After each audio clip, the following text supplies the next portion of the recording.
نحمده ونصلي على رسوله الكريم الأمين.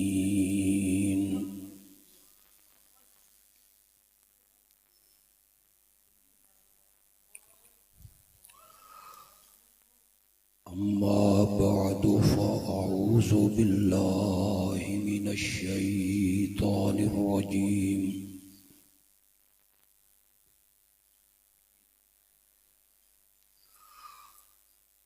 بسم الله الرحمن الرحيم.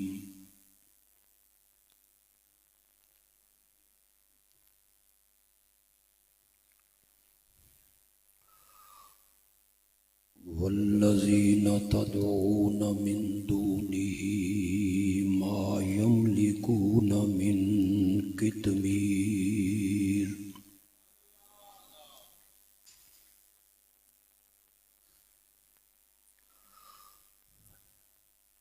إن تدعوهم لا يسمعوا دعاءكم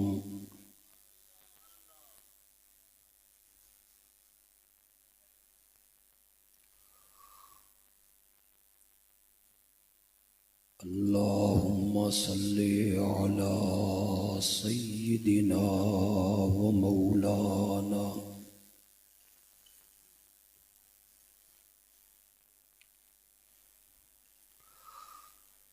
محمد النبي الأمي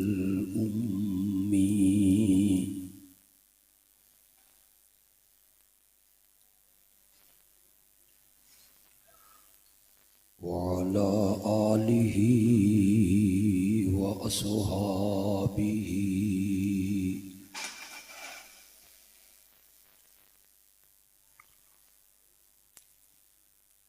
وبارك وسلم ثم صل عليه.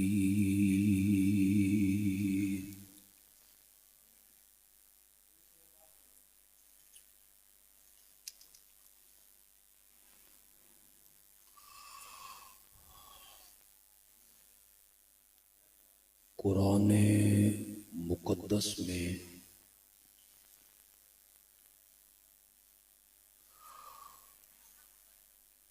اس کی 114 سورتوں میں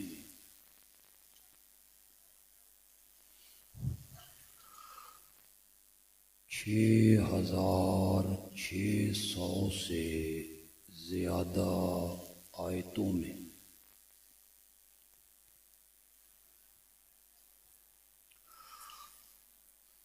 اللہ نے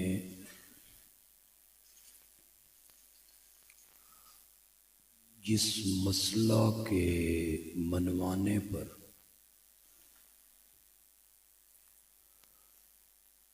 زور دیا وہ مسئلہ توحید ہے.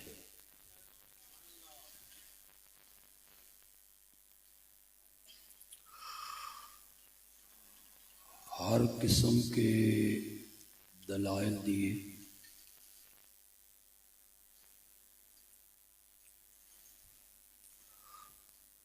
مثالیں بیان کر کر کے سمجھایا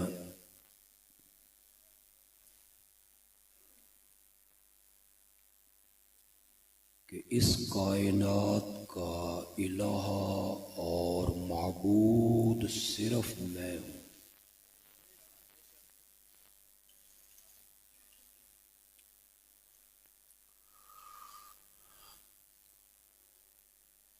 آپ مجھ پر اعتماد کریں،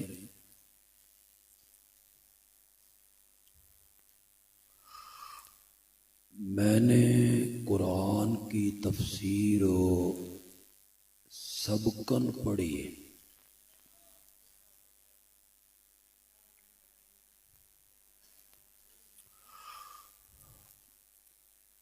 اور 30 سال سے زائد عرصہ ہو گیا کہ تفسیر پڑھائی بھی،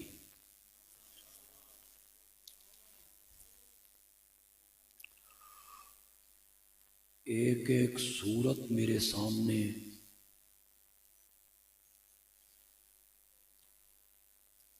ایک ایک آیت میرے سامنے،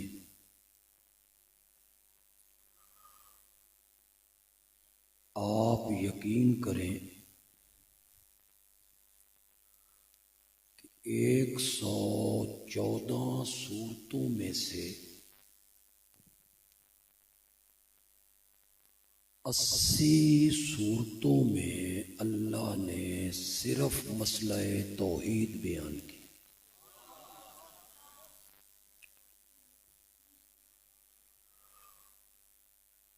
ہر انداز سے بیان کی۔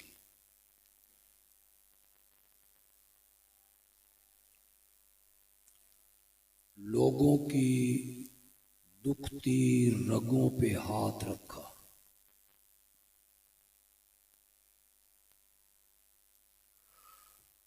فرمایا تمہارا غلام ہو،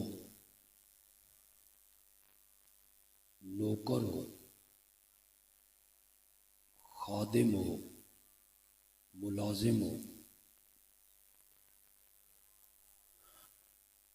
بڑا وفادار ہو، پیارا ہو، تم اپنی جائیداد میں اسے حصے دار بناتے ہو؟ یہ رب نے لوگوں سے پوچھا کہ تو میرا پیارا نوکر ہے، آدھی زمین تیری آدھی میری، آدھی فیکٹری تیری آدھی میری، آدھا باغ تیرا آدھا میرا۔ جواب یقیناً یہی تھا کہ ہم اپنے ملازم کو اپنی ملکیت میں شریک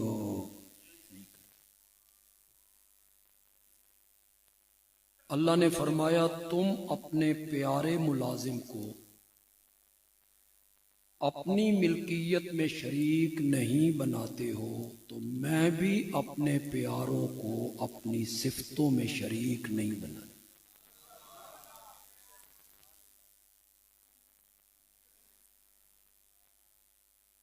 عوام کی دکھتی رگوں کو پکڑا اور مسئلہ سمجھایا، فرمایا مالک ایک ہو، غلام ایک ہو، نوکر، مالک کئی ہوں، اور وہ جو کئی مالک ہیں متشاکسون، بڑے ضدی ہیں، ہٹ دھرم ہیں، کمپرومائز نہیں کرتے۔ نوکر ایک، مالک کئی، اور وہ بھی ضدی۔ ایک مالک کہتا ہے تیاری کر، میں تن صبح سرگودے بھیجنا، دوسرا مالک کہتا ہے اس نو گولی مار، میں تن منڈی بہاؤدین بھیجنا۔ ایک مالک کہتا ہے میرے کپڑے دھو، دوسرا مالک کہتا ہے اس نو گولی مار، میری جتیاں پالش کر، میرا کھانا پکا۔ قرآن کہتا ہے اس کے مقابلے میں ایک ایسا غلام ہے جس کا مالک ایک ہے۔ سمجھتے تو جانا چاہیے، خطیب پوری بات کرے تو تب سمجھتے، وہ ابھی درمیان میں ہو تو سمجھ جانا چاہیے۔ ادھر غلام ایک ہے، مالک بھی ایک ہے۔ یہ مثال دے کر اللہ لوگوں سے پوچھتے ہیں کیڑا غلام چنگا؟ بھورے برابر بھی عقل ہے نا، تو جواب یہی ہوگا کہ غلام وہی اچھا ہے جس کا مالک ایک ہے۔ اللہ نے فرمایا بندے وہ اچھے نہیں ہوتے جن کے کئی مشکل کشا ہیں، بندہ وہی اچھا ہوتا ہے جس کا ایک مشکل کشا ہے۔ مسئلہ توحید کو جب اللہ نے سمجھایا، دلائل دے دے کے سمجھایا، مثالیں دے دے کے سمجھایا، ڈرا ڈرا کے سمجھایا، پھر خوشخبریاں سنا سنا کے سمجھایا۔ یہ میرا موضوع نہیں ہے، یہ میں نے صرف تمہید باندھی۔ قرآن نے سب سے زیادہ جس مسئلے کو بیان کیا وہ مسئلہ کون سا ہے؟ مسئلہ توحید۔ آپ قرآن پڑھ لیں، ہم قرآن کے طالب علم ہیں، قرآن نے جس گناہ سے شدت کے ساتھ منع کیا نا، وہ گناہ شرک ہے۔ سب سے زیادہ جس مسئلے کو بیان کیا وہ کیا ہے؟ توحید۔ اور شدت کے ساتھ جس گناہ سے روکا ہے نا، بار بار روکا ہے، وہ گناہ کیا ہے؟ شرک ہے۔ باقی گناہوں سے بھی روکا، یہ نہیں ہے کہ باقی گناہوں سے نہیں روکا۔ زنا سے روکا، لا تقربوا الزنا انہ کان فاحشۃ وساء سبیلا۔ زنا دے نیڑے بھی نہ جاؤ۔ صرف زنا کرنا نہیں، اس کے جو ابتدائی حالات ہیں نا وہ بھی نہیں، زنا کے قریب بھی نہ جاؤ۔ انہو کان فاحشۃ، یہ بڑی بے حیائی کا کام ہے، وساء سبیلا، تے بڑی بھیڑی راہ ہے۔ سا سبیلا کا کیا معنی ہے؟ بڑی بھیڑی راہ ہے، بڑا برا راستہ ہے، اس رستے کو اختیار نہ کرو، اس رستے پہ نہ چلو۔ اے بڑا بھیڑا رائی کدائی مڑ کے تیرے گھر نہ بڑھ پاوے، یہ معنی ہے برے راہ کا، اے کدائی مڑ کے تیرے گھر نہ بڑھ پاوے، اس لیے زنا کے قریب ہو نہ۔ یہ ظلم ہے، زنا کرنا کیا ہے؟ ظلم ہے۔ جب زلیخا نے حضرت یوسف علیہ السلام کو دعوت دی تھی تو حضرت یوسف نے جواب میں کیا کہا تھا؟ معاذ اللہ انہو ربی احسن مثوائی انہو لا یفلح الظالمون۔ جس چیز کی تم مجھے دعوت دے رہی ہو، زنا کی، یہ ظلم ہے، اور ظالم لوگ کبھی کامیاب نہیں۔ زنا کرنا ظلم ہے، چوری کرنا، بولو تھوڑا سا، ڈاکہ مارنا ظلم ہے، غیبت کرنا، کسی کو نہ حق قتل کرنا، کم تولنا، ملاوٹ کرنا، سود کھانا، رشوت کا کاروبار کرنا، کسی کی جائیداد، پلاٹ، مکان، دکان کو قبضہ کر کے دبا لینا، قرضہ لے کر واپس نہ کرنا۔ بولو تواڈے گل خلاف گل آئی ہے تو چپ کر گئے ہو بالکل۔ قرضہ لے کے واپس نہ کرنا، مقروض مر جانا، کہ میں قرض ہنسنا لے، قرض ہنسنا، قرض ہنسنا کون سا ہوتا ہے؟ جب بندہ مطالبہ کرے تو بندہ ہنس کے ٹال دے، ایک قرض ہنسنا ہے۔ مقروض بندے کا جنازہ تو میرے نبی نے نہیں پڑھا تھا، نہیں پڑھتا میں اس مقروض کا جنازہ۔ قرضہ لے کر کھا جانا ظلم ہے، بولو تو صحیح، بولو تو صحیح۔ غیبت کرنا ظلم ہے، کسی کو گالی نکالنا ظلم ہے، کسی کا نام بگاڑنا ظلم ہے، کسی کے لقب رکھنا ظلم ہے، یہ سارے ظلم ہے۔ نماز نہ پڑھنا، زکوٰۃ نہ دینا، روزہ نہ رکھنا، حج نہ کرنا، یہ سب ظلم ہے، ظلم ہے، ظلم ہے۔ اور جب شرک کی باری آئی نا تو اسے صرف ظلم نہیں کہا، فرمایا ان الشرک لظلم عظیم، شرک ظلم عظیم ہے، باقی سارے ظلم ہیں اور شرک والا گناہ جو ہے یہ ظلم عظیم ہے۔ عربی کے کچھ لفظ ہمارے اردو میں استعمال ہوتے ہیں، اردو میں اور معنی میں استعمال ہوتے ہیں، عربی میں، لیکن چونکہ وہ ایک ہی لفظ ہوتے ہیں نا، لوگوں کو سمجھ نہیں آتا۔ الوسیلہ بھی اسی میں، یہ جو وسیلے کا لفظ ہے اسی میں۔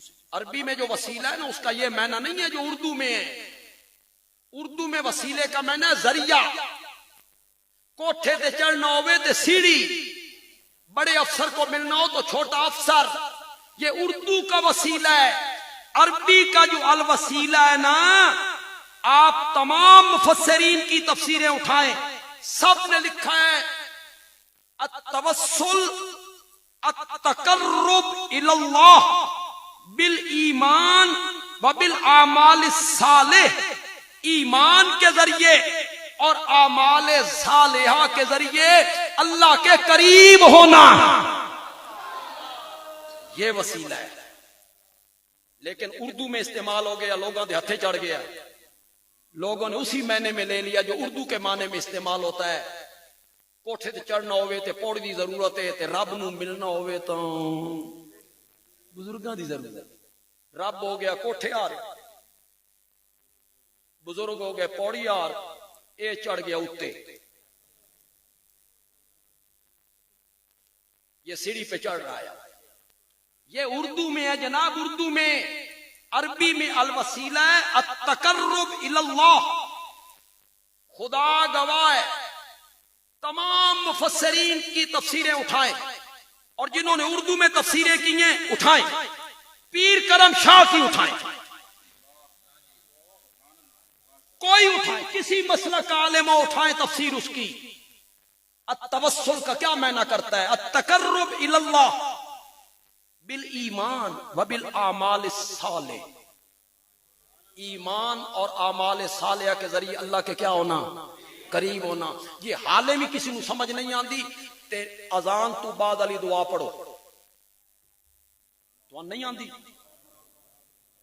اللہم رب هذه الدعوة التامة والصلاة القائمة آت محمدا الوسیلہ۔ یا علماء سے پوچھو یہاں وسیلے کا کیا معنی ہے؟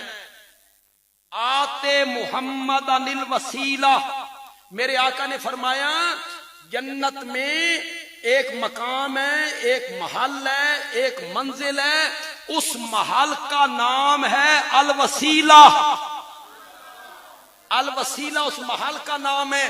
پوری کائنات میں صرف ایک بندے کو ملنا ہے، اس سے اوپر کوئی محل نہیں ہے، صرف ایک بندے کو ملنا ہے، اور مجھے یقین ہے کہ وہ بندہ میں ہوں گا۔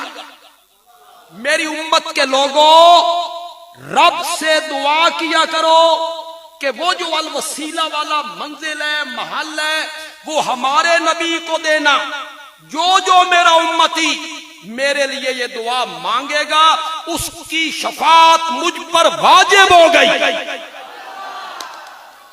یا یہ علماء سے پوچھئے اس منزل کا نام الوسیلہ کیوں؟ جو ہمارے یہاں علماء بیٹھے ہیں یہ بھی سنیں، اس سے پہلے انہیں پتہ نہیں تو اب سنیں۔ دوسرے علماء سے پوچھئے اس محل کو الوسیلہ کیوں کہتے ہیں؟ اس محل کو الوسیلہ اس لیے کہتے ہیں کہ وہ اللہ کے عرش کے قریب ہے۔ تو پھر وسیلے کا کیا معنی ہوا؟ بولو، پھر وسیلے کا کیا معنی ہوا؟ اس کے اوپر عرش ہے اور نیچے وہ مقام ہے۔ الوسیلہ جو عربی میں ہے وہ ہے التقرب الی اللہ بالایمان وبالاعمال الصالح۔ اسی طرح جو ظلم کا لفظ ہے، ظلم عربی میں اور معنی میں ہے، اردو میں فلانا بندہ بڑا ظالم ہے جی، کسی کا پنجہ مروڑ دیا، کسی غریب کو تھپڑ مار دیا، کسی کی جائیداد ہتھیا لی، بڑا ظالم ہے بھائی، یہ اردو میں۔ عربی میں ظلم کسے کہتے ہیں؟ عربی میں ظلم کہتے ہیں وضع الشیء فی غیر محلہ میری بات اگر آج سمجھ گئے نا تے توان خدا دی قسم ہے ان الشرک لظلم عظیم دی بڑی سمجھ آنا. عربی میں ظلم کسے کہتے ہیں؟ وضع الشیء فی غیر محلی ہی، چیز کو اپنی جگہ پہ نہ رکھنا، چیز کو اپنی جگہ پہ نہ رکھنا، چیز کو ایسی جگہ پہ رکھنا جو جگہ اس چیز کے مناسب. اس کو عربی میں کیا کہتے ہیں؟ ظلم. میں چونکہ تقریر میں تب آگے بڑھتا ہوں جب مجھے یقین ہو جاتا ہے کہ لوگ سمجھ گئے. حال من 50% یقین آیا بھی تسی سمجھ گئے. چیز کو اپنی جگہ پہ نہ رکھنا، ایسی جگہ پہ رکھنا جو اس کے مناسب نہیں. لیکن مجھے سمجھانے کا، رب نے مجھے سمجھانے کا ملکہ دیا ہے، میں سمجھا دیتا ہوں، آپ کو سمجھا دیتا ہوں. جہاں میں جمعہ پڑھاتا ہوں نا، اس سے 4 مکان چھوڑ کے ایک ڈاکٹر صاحب، وہ کلینک کرتے ہیں. ڈاکٹر صاحب، یہ میں فرضی بات کر رہا ہوں، ہے صحیح، وہ فرضی بات کر رہا ہوں. ایک دن مریض آ گئے، ڈاکٹر صاحب نہیں آئے. مریض بیچارے بڑے پریشان. مریضوں نے آپس میں مشورہ کیا کہ ڈاکٹر صاحب تو آئے نہیں، یہ بندیالوی صاحب ہے نا، بڑے خطیب ہیں، بڑے عالم ہیں، بندیالوی صاحب نو آکھو ڈاکٹر صاحب دی کرسی تے بہ کے مریض چیک کرن. شاباش شاباش. اب میں ڈاکٹر صاحب کی کرسی پہ بیٹھ کے اگر مریض چیک کروں تو اس تو پہلے قبرستان دی جگہ لینی پینی. میں مریض چیک کر رہے تھے، میں دوائیاں دینیاں نا، پھر بندے سیدھا قبرستان جانا. کیوں؟ وہ کرسی میرے لائق، میرے لائق کیا تھا؟ ممبر. یہ میرے لائق، میں یہاں بیٹھا. عالم کو ڈاکٹر کی کرسی پہ بٹھاؤ، ظلم. ڈاکٹر کو وکیل کی کرسی پہ بٹھاؤ، وکیل کو انجینئر کی کرسی پہ بٹھاؤ، ظلم ہے. یہ ہے ظلم.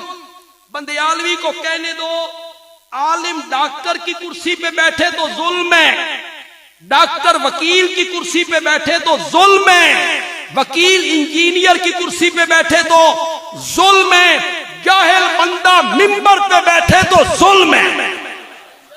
جاہل بندہ جب ممبر پہ آئے گا تو یہ کیا ہوگا؟ ظلم. جاہل لوگ ہی آتے ہیں نا جڑے بائیاں ٹونگ ٹونگ کے چیلنج کر دیں، چھوٹی چھوٹی باتوں پہ لڑتے پھرتے ہیں، قوم کو لڑوا رہے ہیں، فروئی مسائل میں لڑاتے ہیں لوگوں. رمضان مبارک آتا ہے تو اس سے مہینہ پہلے میرے جڑے اشتہار شائع ہو جاندے نے، تراویحاں 8 نے، جڑا 20 ثابت کرے 20 لاکھ دیاں گے. دوسری طرف سے اشتہار آ گیا، تراویحاں 20 نے، جڑا 8 ثابت کرے 8 کروڑ دیاں گے.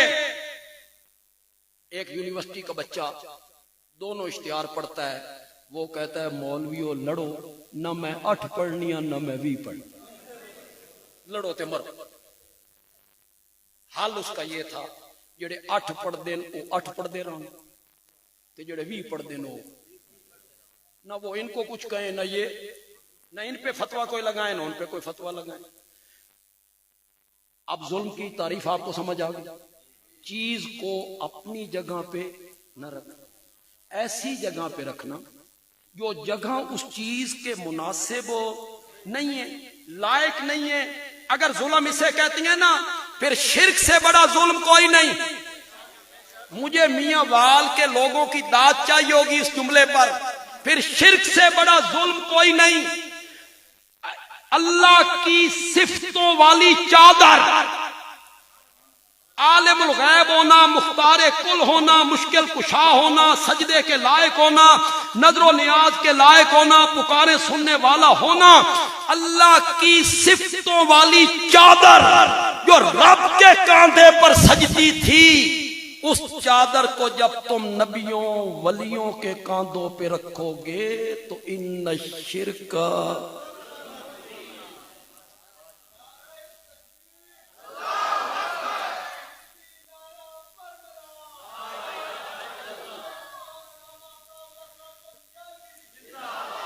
شرک ظلم عظیم ہے. شرک ظلم عظیم ہے. شرک کی قباحت کو بیان کیا قرآن نے سب سے زیادہ. کسی کے جنازے پڑھنے سے نہیں روکا، مغفرت کی دعا مانگنے سے نہیں روکا. چور مر جائے، ڈاکو مر جائے، باپ کا قاتل مر جائے، ہے مومن، جنازہ پڑھنے سے شریعت نہیں روکی. زنا کرنا، شراب پینا، سود کھانا، کم تولنا، نماز نہ پڑھنا، کسی گناہگار کے جنازہ پڑھنے سے شریعت نے نہیں روکا، نہیں روکا. صرف ایک گناہگار کے جنازہ پڑھنے سے روکا. وہ کون ہے گناہگار؟ مشرک. کون ہے مشرک؟ کیسے ہے؟ ما کانا للنبی والذین آمنوا ان یستغفروا للمشرکین. ما کانا ما ینبغی، کسی نبی کو لائق نہیں، کسی مومن کو لائق نہیں، کسی نبی کو مناسب نہیں، کسی مومن کو مناسب نہیں. مولانا حسین علی الوانی رحمت اللہ علیہ نے پنجابی میں مینا کیا، سینے کھب گیا، کسی نبی نو اے گل ڈھکدی نہیں، کسی نبی نو اے گل ڈھکدی نہیں، اور کسی مومن نو بھی یہ گل ڈھکدی نہیں کہ وہ کسی مشرک کے لیے دعائے مغفرت کرے. صرف جنازہ نہیں، پھوڑی اتے جا کے بھی نہیں آکھنا بڑے نیک بزرگ تھی اللہ معاف کرے، پھوڑی تے بھی نہیں آکھنا. تعزیت کرے، تعزیت کرنے میں کوئی حرج نہیں ہے، لیکن مغفرت کی دعا مانگنی، بخشش کی دعا مانگنی، اللہ اسے بخشے، اللہ اسے معاف کرے. منع کیا اپنے نبی کو، منع کیا.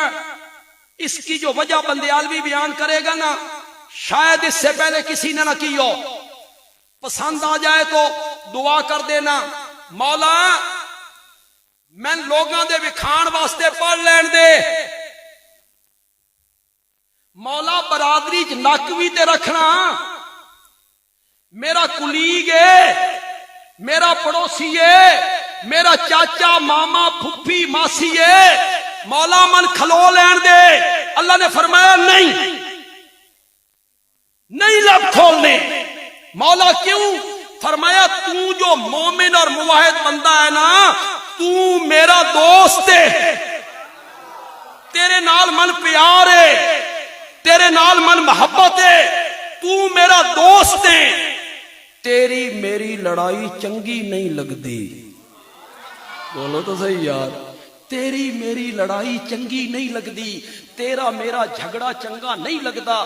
میں عرش سے کہتا ہوں میں معاف نہیں کرنا، تو زمین تے کھلو کے کہہ معاف کر دے. نا تو بھی فرش تے اوہ گل کر جڑی عرش تے میں کر رہے ہوں. منع کی، مغفرت کی دعا بھی نہیں. یہ میں ساری چیزیں بیان کرتا رہوں گا، یہ تو اور علماء بھی بیان کرتے رہیں گے، دوسری جماعتوں کے لوگ بھی بیان کرتے رہیں گے. شرک بڑا گناہ ہے جی، مشرک کا جنازہ نہیں پڑھنا جی، مشرک کے لیے شفاعت نہیں ہے، یہ سب بیان کریں گے، یہاں تک بیان کریں گے. آگے جو مرحلہ ہے نا کہ شرک ہے کیا، شرک کہتے کس کو ہیں، یہ صرف اشاعت توحید والے ہی بیان کریں گے، یہ کسی کے بس کی بات نہیں.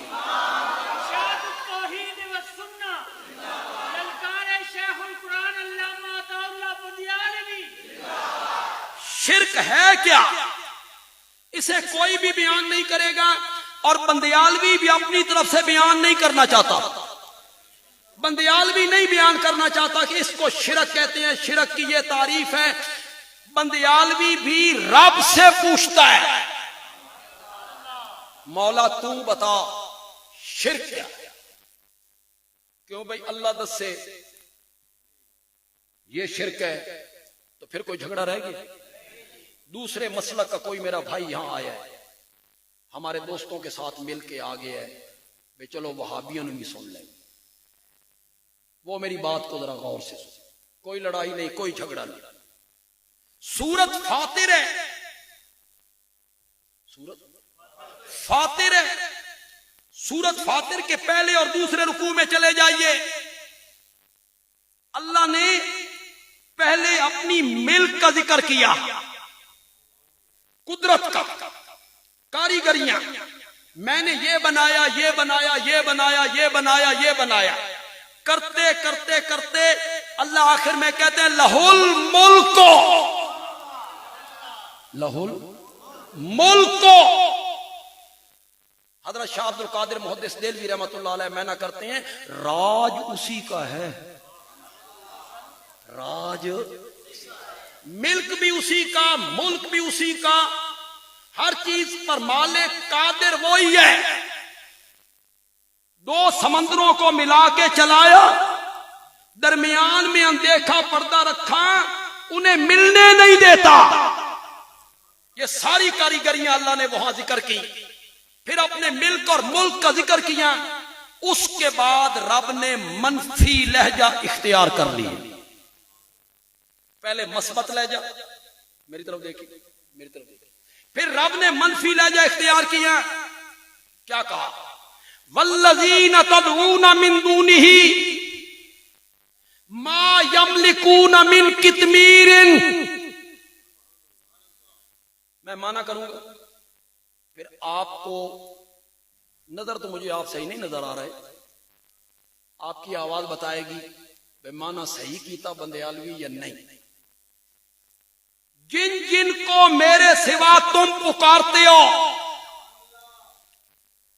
داتا سمجھ کے، گنج بخش سمجھ کے، لجپال سمجھ کے، غریب نواز سمجھ کے، کھوٹی قسمتیں کھری کرنے والا سمجھ کے، کرنیاں والا، فضلہ والا، کرما والا، چھپر پھاڑ کے دینے والا، جھولیاں بھرنے والا، جن جن کو میرے سوا تم پکارتے ہو، ما یملکون من قطمیر، وہ ایک کھجور کے مالک بھی نہیں ہے.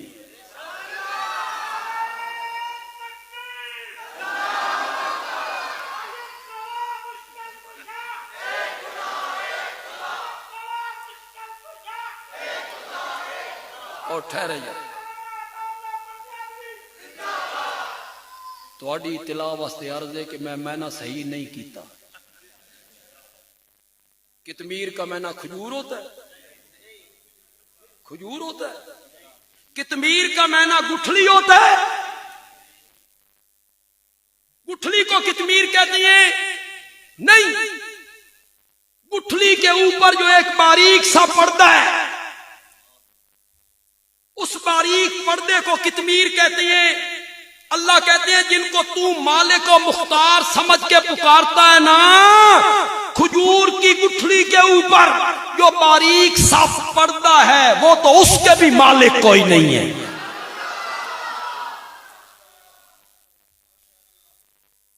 کیوں بھائی، کبھی دیکھا ہے وہ پردہ؟ اب کھجور کھانی ہے تو وہ پردہ دیکھ لیں، پھر میری تقریر کو یاد کر لیں. کتنا قیمتی ہے وہ پردہ.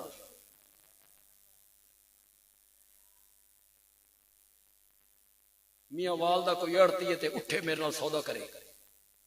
اٹھو، کٹھیالہ شیخاں سے آئے ہوں گے، ارد گرد کے لوگ آئے ہوں گے، آرتی بھی ہوں گے.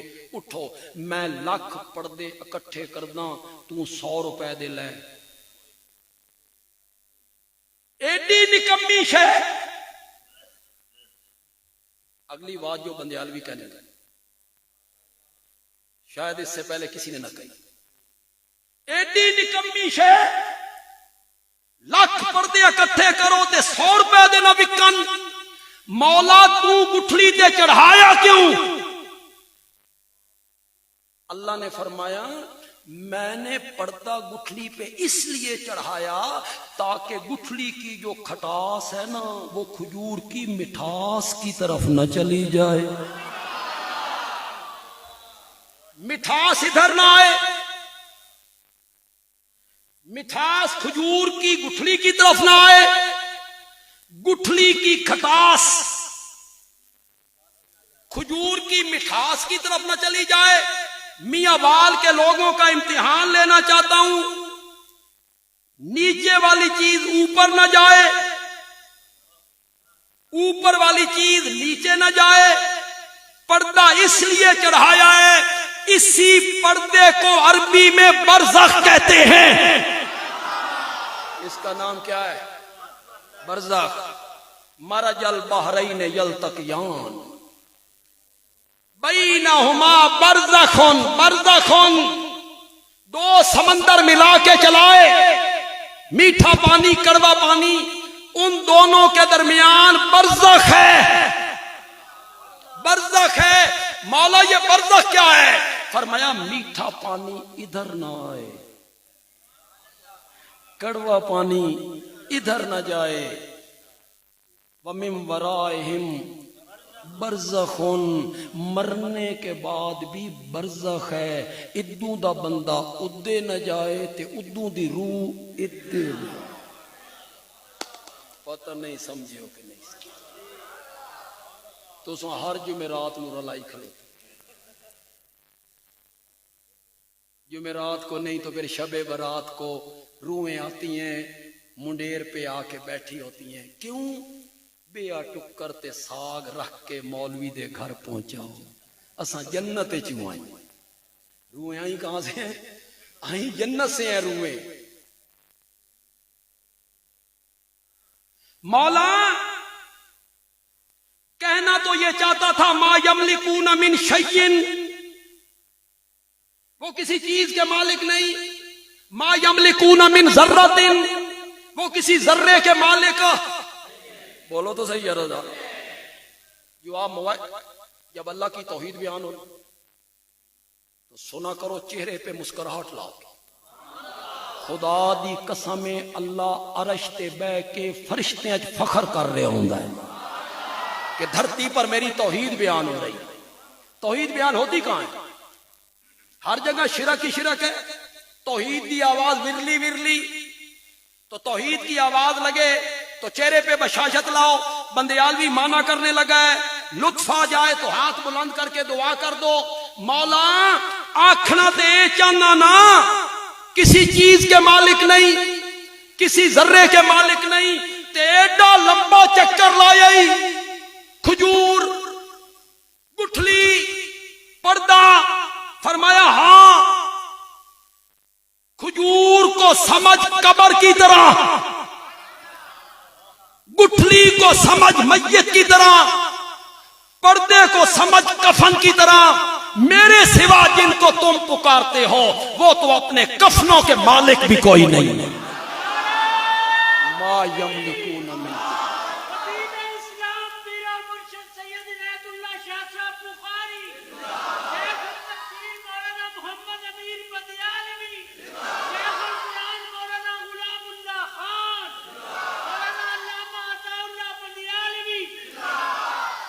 مولانا سید ضیاء اللہ شاہ صاحب بخاری نے بھی لا دو نعرہ۔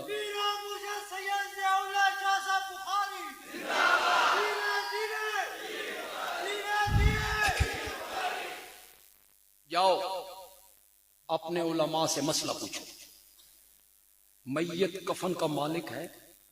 پوچھو پوچھو علماء سے مسئلہ۔ فقہ حنفی کیا کہتی ہے؟ میت کفن کا مالک ہوتا ہے؟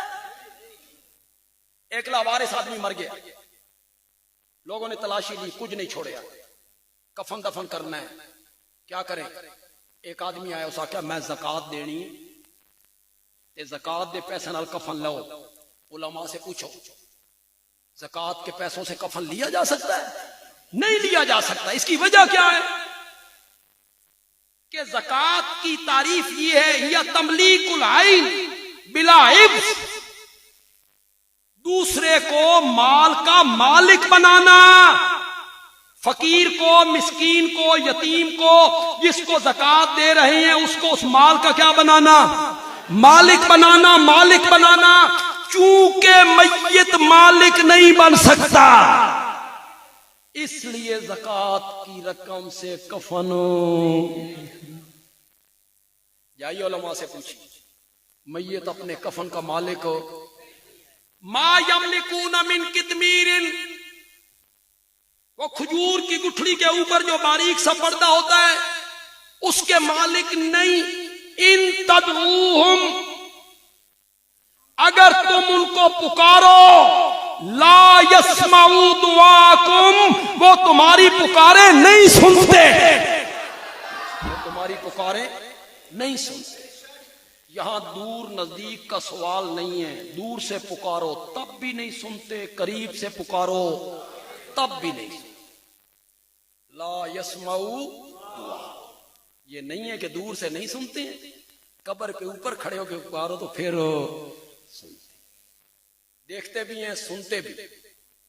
پھر آگے سے کہتے ہیں نہیں سنتے تو سلام کیوں دیتے؟ واہ بڑی دلیل ہے جی، سلام وہاں دیا جاتا ہے جہاں کوئی سن رہا ہو۔ یہ نماز میں جو ہم کہتے ہیں السلام علیکم ورحمۃ اللہ، السلام علیکم ورحمۃ اللہ، سلام ہو تم پر، سلام ہو تم پر، سنتا تو ساتھ والا بھی کوئی نہیں، کیوں دیتے ہو سلام؟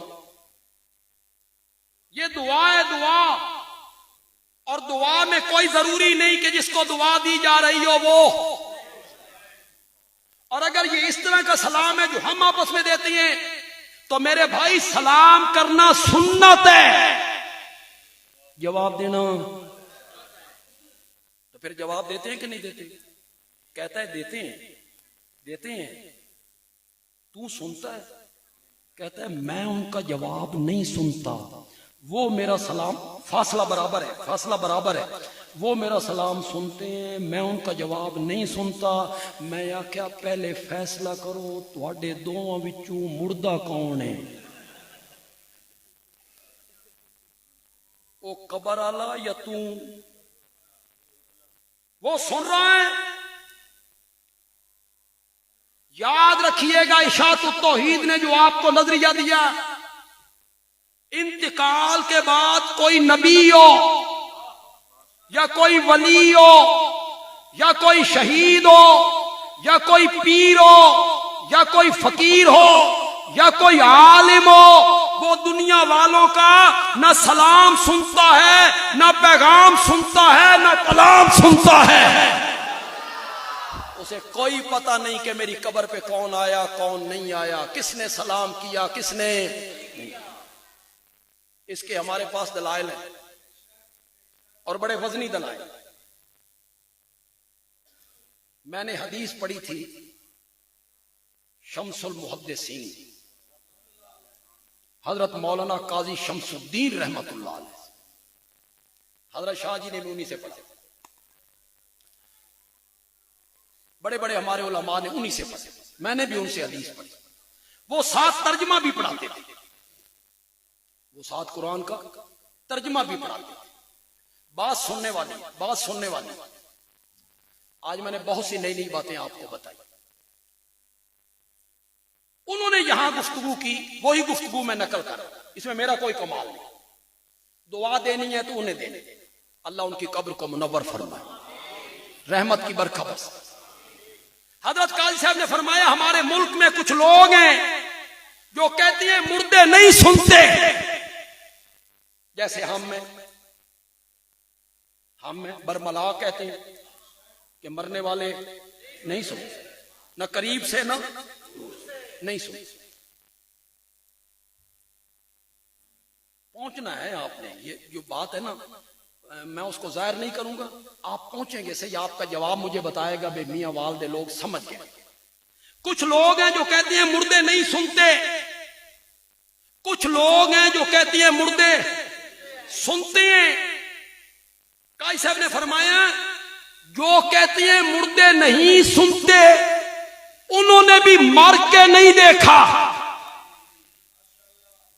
کہ ان کا تجربہ ہو کہ ہم نے مر کے دیکھا ہے مردے نہیں سنتے، اور جو کہتی ہیں مردے سنتے ہیں مر کے انہوں نے بھی نہیں دیکھا، کہ ان کا تجربہ ہو کہ ہم مرے تھے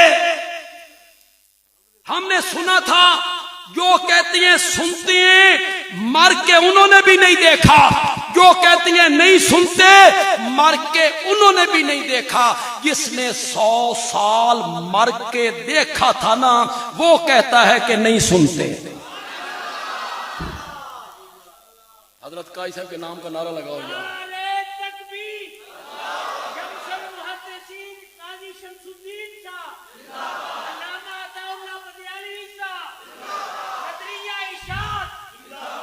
100 سال زمین کے اوپر رہے،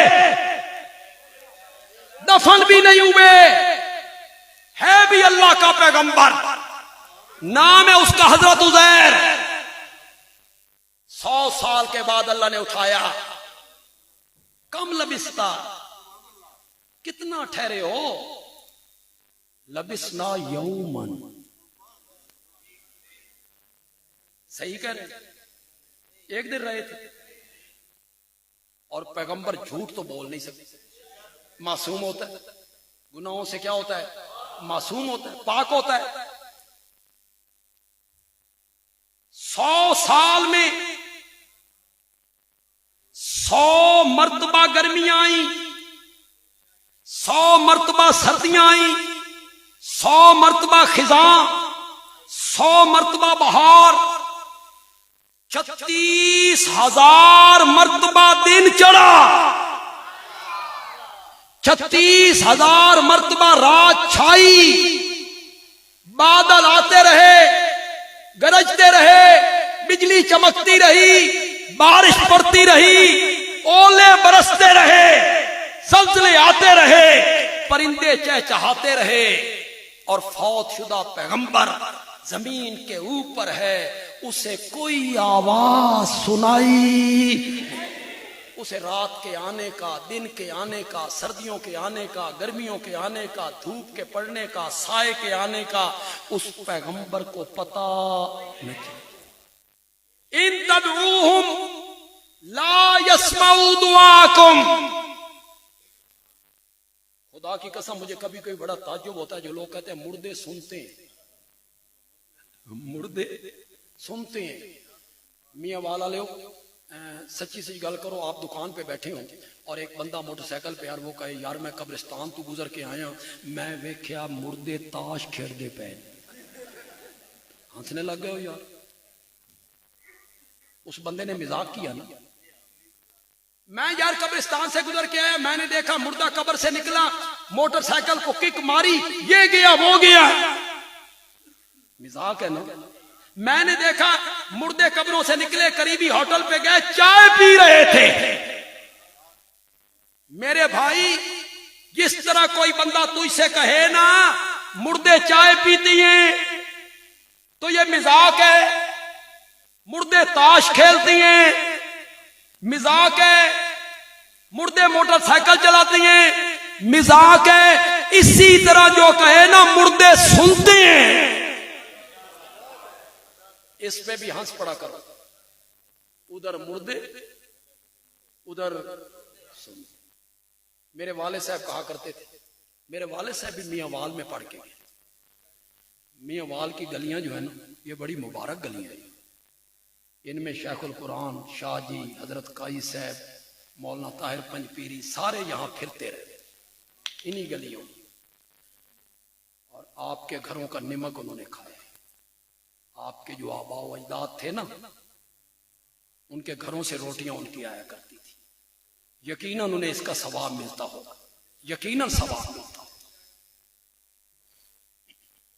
میرے والد صاحب کہا کرتے تھے ایک پیر صاحب ہوں اور وہ کسی مرید کے گھر آئیں، وہ انہیں کھلائے پلائے رجائے، دوپہر کا ٹائم ہے، پیر صاحب سو گئے، مرید ارد گرد بیٹھے ہیں، پیر صاحب سو گئے، خراٹے لے رہے ہیں، اوپر سے ایک مرید آیا بھاگتا بھاگتا، سوئے ہوئے پیر کو کہتا ہے بابا میرا پتر بیمار ہے دعا کر۔ سوئے ہوئے کو کہتا ہے، سوئے ہوئے پیر کو۔ باقی مرید کیا کہیں گے؟ شاباش شاباش، کیا کہیں گے؟ وہ کہیں گے پاگل ہو، او پاگل الو، یہ سویا ہوا ہے۔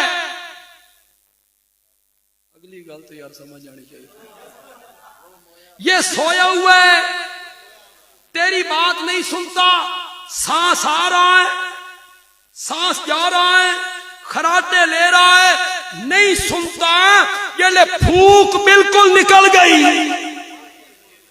پھر تم نے عقیدہ بنایا ہے کہ وہ سنتے ہیں۔ جن جن کو میرے سوا تم پکارتے ہو وہ کھجور کی گٹھلی کے اوپر جو باریک سا پردہ ہے اس کے مالک نہیں۔ اگر تم ان کو پکارو وہ تمہاری پکارے نہیں سنتے نہیں سنتے۔ یہ کہنے کے بعد رب نے کہا وَيَوْمَ الْقِيَامَةِ يَكْفُرُونَ بِشِرْكِكُمْ۔ پڑھو ذرا میرے ساتھ، وَيَوْمَ الْقِيَامَةِ يَكْفُرُونَ بِشِرْكِكُمْ۔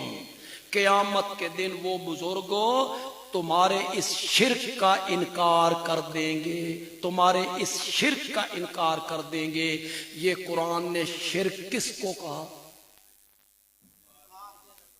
اس نظریے سے پکارنا کہ وہ میری پکار کو سنتے ہیں، اس نظریے سے مصائب اور مشکلات میں کسی کو پکارنا کہ وہ میری پکار کو ہر جگہ سے سنتے ہیں، قرآن نے اس کو شرک کہا ہے۔ وَيَوْمَ الْقِيَامَةِ يَكْفُرُونَ بِشِرْكِكُمْ وَلَا يُنَبِّئُكَ مِثْلُ خَبِيرٍ۔ اللہ کہتے ہیں میں خبیر ہوں، جس طرح کی اطلاعیں میں تجھے دے رہا ہوں اس طرح کی اطلاع تجھے دے بھی کوئی نہیں سکتا ہے۔ تو میں رب تجھے بتا رہا ہوں کہ وہ تیری پکاروں کو سن نہیں سکتے، میں رب تجھے بتا رہا ہوں کہ وہ کسی چیز کے مالک۔ اس نظریے سے اللہ کے سوا کسی کو پکارنا کہ وہ میری پکار کو سنتے ہیں یا میری التجا کو سن کر رب تک پہنچا دیتے ہیں، قرآن نے اس کو کیا کہا ہے؟ شرک۔ تھوڑا سا وقت ہے میرے پاس، میں ایک حوالہ حدیث سے پیش کرنا چاہتا ہوں۔ معاملہ نور علی نور ہو، سونے پہ سہاگا ہو جائے، شرک کی وضاحت ہو جائے۔ ایک آدمی آیا، اس نے کہا ما شاء اللہ و ما شاء محمد، وہی ہوگا جو اللہ چاہیں گے اور محمد چاہیں گے۔ ذرا اپنے معاشرے میں نظر دوڑاؤ نظر، اس طرح کے جملے ملتے ہیں کہ کوئی نہیں ملتے؟ ٹرکوں کے ماتھے پہ لکھا ہوا اللہ نبی وارث، اللہ تے پنجتن پاک دا سہارا۔ جب آپ کسی کو رخصت کرتے ہیں تو آپ کہتے ہیں اللہ نبی دے حوالے، اللہ تعالیٰ دا نبی خیر کرے گا۔ بولتے ہمارے معاشرے میں یہ جملے بولے جاتے ہیں، یہی جملے جو اللہ چاہے گا، جو محمد چاہیں گے۔ میرے نبی منبر پہ آئے، میرے نبی نے فرمایا اجعلتنی للہ ندن، یہ جملہ کہہ کے تو نے مجھے اللہ کا شریک بنایا۔ اس جملے کو میرے نبی نے کیا کہا؟ زور سے بولو، زور سے بولو۔ اس جملے کو میرے نبی نے کیا کہا؟ اجعلتنی للہ ندن، کیا تو نے مجھے رب کا شریک بنایا ہے؟ آج کے بعد کوئی بندہ یہ جملہ نہ کہے۔ میں یہاں اپنی تقریر کو ختم کرنے لگا ہوں، ترجمہ بھی نہیں کروں گا، ترجمے کے بغیر یہاں سے اٹھ جاؤں گا۔ مزہ تب ہے کہ میرے اشارے کو سمجھیں، ترجمہ آپ خود سمجھیں۔ کرو وعدہ، کرو وعدہ، کرو وعدہ، ترجمہ آپ خود سمجھیں۔ میرے نبی نے فرمایا آج کے بعد کوئی بندہ نہ کہے ما شاء اللہ ہو و ما شاء محمد، بل قولوا، بلکہ کہو ما شاء اللہ وحدہ